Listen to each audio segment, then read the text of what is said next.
Hey everyone, welcome to this video, which we're going to talk about two options for you to attach your work for this year's AP Calculus exam. So it's really important prior to the exam that we go to the demo site, as this will be as close to a replica of what you're going to see on test day. So I'm on the page here now, and let's talk about, first, before we talk about our two options, let's talk about how we get into the exam room. And you're going to start by entering your AP ID, which you will get through an email. I'm going to type in practice since this is the demo mode. We're going to press continue, and then you're going to have, and this is only giving me 3 minutes, but in on the real exam, you will have about 30 minutes to go through the security protocols and filling out information ahead of time. So it is really important that you are in the exam room entering the ID at 1:30 to give you that 30 minutes to get everything typed in and ready for the 2 o'clock start. The test starts at 2 regardless of what you have going on. So we're going to enter in our personal information here. So let me do that real quickly. And now that I have that done, at the bottom it says where you're testing from. We're going to choose home. And here the checkbox is really important. College Board has the right to reproduce, publish free response material for educational purposes. This is really used to help AP readers in being able to help them align their grading to make sure that it's fair and equitable and such for everyone. This is something they normally would ask you on the exam in normal circumstances. So we'll check that, we'll press continue, and then it will say exam will begin exactly at a certain time. For us, it'll be 2 o'clock. How to submit your responses. Now, they advertise 3 different ways. I'm going to take 2 of them off the table for various reasons. One, copy and paste. Copy and paste is when you just type things in Microsoft Word, highlight it, copy, paste it into a box. Not going to work for the calc exam. Attach a text file. Seems really enticing because in here they list a PDF as an option for you for uploading your work. However, that PDF file must only contain text, cannot contain pictures, aka a screenshot, or work from OneNote, which is using handwriting. That would be uploaded as a picture through PDFs. So that is a risk for failing through the plagiarism software, and so it is highly recommended that we do not attach PDF files unless you're attaching it with just text in it. So what we're going to look at in this video is the attach a photo option. And we are going to use this for both the laptop strategy as well as the phone strategy. And so for the rest of this video, I'm going to walk you through how to set it up on both places and then how to attach your work on the exam day.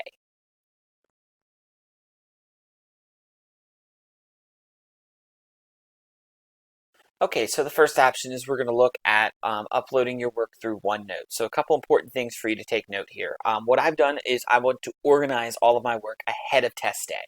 So what I've done here in my notebook is I've created a special tab called AP Exam. And what I have listed here is a review of theorems and stuff you must know cold. I like to put these in here as quick reference guides while I'm taking the test. If you had other particular note sheets, throw them in here, but don't throw in more than 4 or 5. You don't want to be over cluttered with your notes. The most condensed notes that you have should go in this place for quick access when you're taking or when you're completing the questions.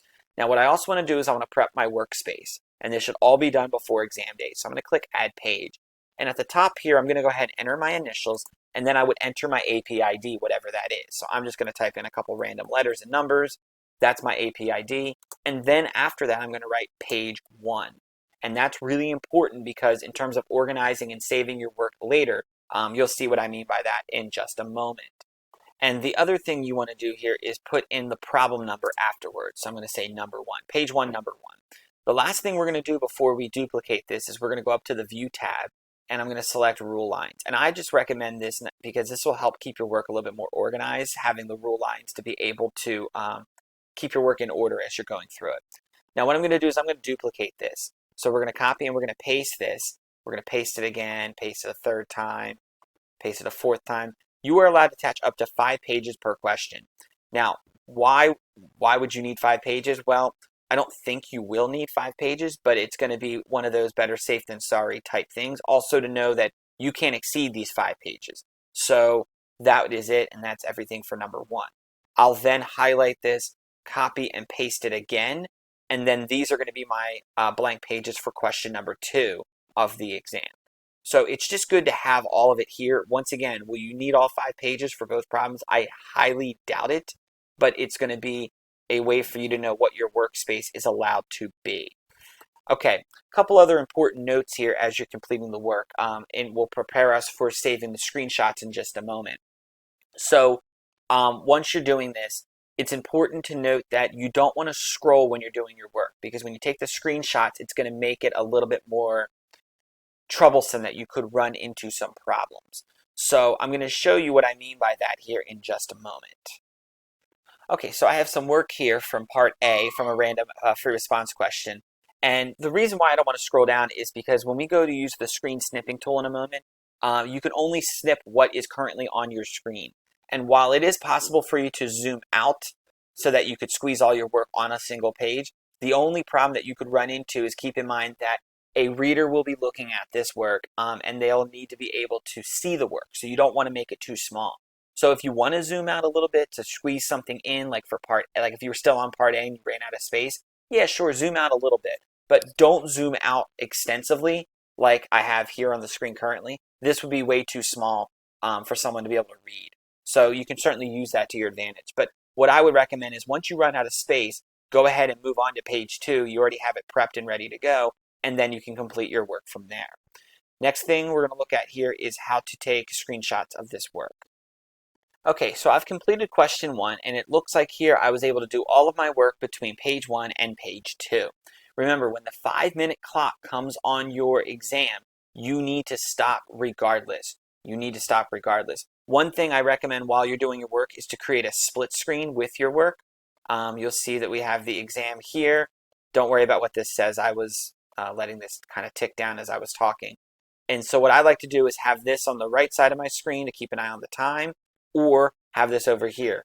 Now, if that's too small for you, what I would also recommend doing is that this timer will, the 5-minute alarm will, for question 1, for example, will go off at, what is it, would be at 2:20, because you have 20 minutes for the first question. So another thing you could do is set an alarm on your phone to be able to check the time that you have left. Now, the information is up here. What we'll need to do now is complete a screenshot. So I'm going to go back to page 1, number 1. And what I would recommend using for this is the snipping tool. If you don't know what that is, press the search icon when you press the start menu, and then we're going to type in snipping tool. It comes up here. You're going to right click this, and what I would recommend doing before test day is to pin this to your taskbar. That will put it down at the bottom of your screen so you'll have quick access to it. So mine's already pinned down there. That's why it said that. So I'm going to go ahead and click on it. And this was from an old video, so I'm going to X out of that. Okay, so we're going to click on that. This opens up and you're going to press new. And the screen kind of grays out and you're going to click and you're going to highlight all of your work on the screen. This next step is really important. So you're going to go to File and you're going to go to Save As. You're going to open it up, and whether you put it somewhere quickly that you can find it, either put it in your picture folder or put it on your desktop. Put it somewhere so that you don't so you don't have to search for it. What I'm going to do is I'm going to call this AP1 page 1, because I know that's the question 1, page 1. So I can quickly access it and know exactly what I'm looking for. This is the most important step of all. Do not save it as a PNG. It will not work. You must save it as a JPEG file. So there it is, AP1 page 1 JPEG file. We're going to press save, and that work is now saved. I'm going to go ahead over to page 2, and I'm going to go ahead and do the same thing again. I'm going to press new, and we're going to click and drag to create the screenshot of my work. There it is. File, Save As, go to the same exact place where you're keeping it before. I'm going to call this AP1 page 2. And now all of my work is saved, and we are ready for the upload portion of this.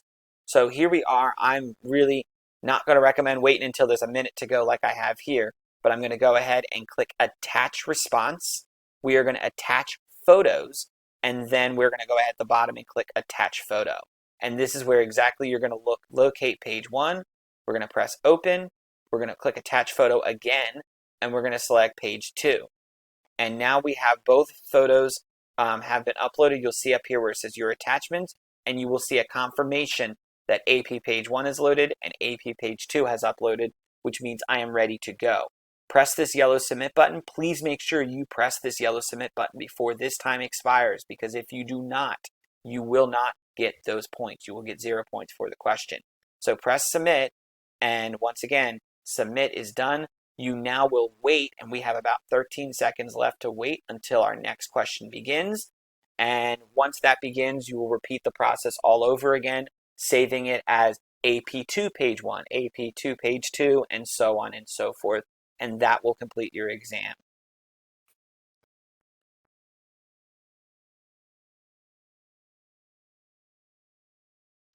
Hey guys, welcome to this part of the video where I'm going to be talking about how to upload your exam questions through your phone. I'm going to be using my iPhone for this demonstration, but of course it's a very similar process on your Android phone. So what I'm going to start with here is here's the demo page, and we again want to enter it by typing in your AP ID, and then you would enter all your personal information here. But what I'm going to do real quick is we're going to switch over to the camera so you can look at my workspace. And so you'll see here that I have some blank paper lined up on my desk. I would have lined paper if you have it at home. If you don't, then of course white paper like I have here is fine. I didn't have lined paper, hence why that's here. What you're going to want to do is at the top of each page ahead of test day is you're going to want to write your initials, and then you're going to want to write your AP ID. And for the purposes of this video, the code that I'm writing up here is just a random combination of letters and numbers, and then we want to write page 1. In addition, one thing I might recommend is to also label the question number, so you call it number 1. Now, what I would highly recommend here is to not flip over the paper for your next page. Rather, I would just get a new piece of paper because it'll be easier to sift through when you're taking pictures of it shortly, and making sure that you can see everything out on your desk, because again, you're only going to have 5 minutes to take these pictures and to upload these photos. And so for the next part of this video, that's what I'm going to talk about is once the work is done on your paper, how do you upload it to the test website. So as you can see, my exam will start in about 1 minute and 15 seconds. One thing that I would recommend while you're taking this exam with your phone is to make sure your phone is plugged in and is charging.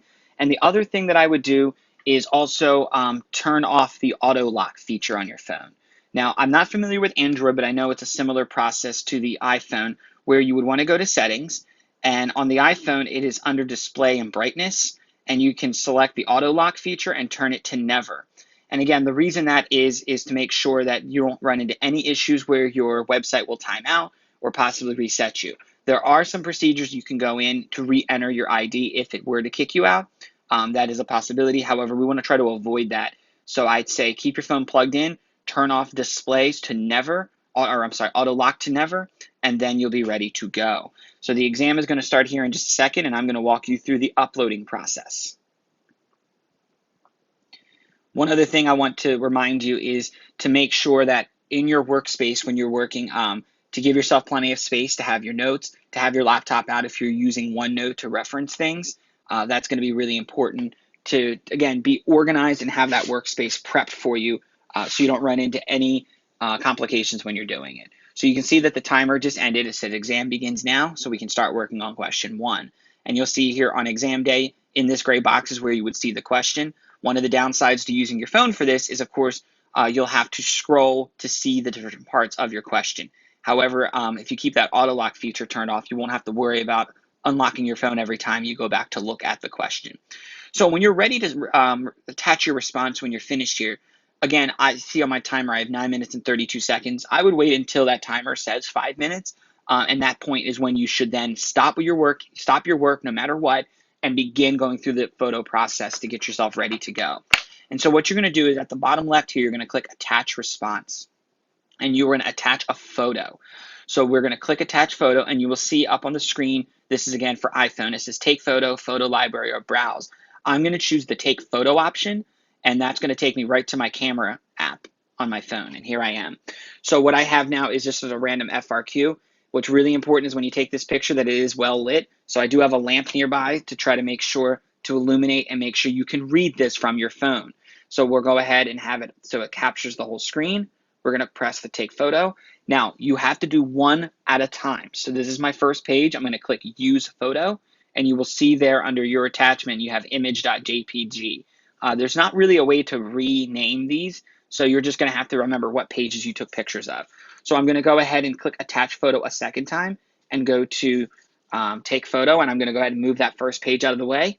Here's my second page. Keep in mind my AP ID, initials, and numbers on the top. We're going to press the photo to take it, and we're going to click on Use Photo. And so you will see Photo 1 and Photo 2 are listed. As long as you press that yellow Submit button prior to when this time runs out, you will be good to go. So as soon as I press Submit, it's going to ask me ready to submit. And once you've hit that, you are done. Now, in this case, you'll notice that I finished question 1 with 7 minutes to go. You cannot move automatically to question 2. You must wait until this timer dissipates and goes to 0, to which at that time it will automatically then jump you to question 2. So that will conclude strategies of using your phone to take the AP exam. Please reach out and let me know if you have any questions on anything you've seen from this video. Thanks for watching.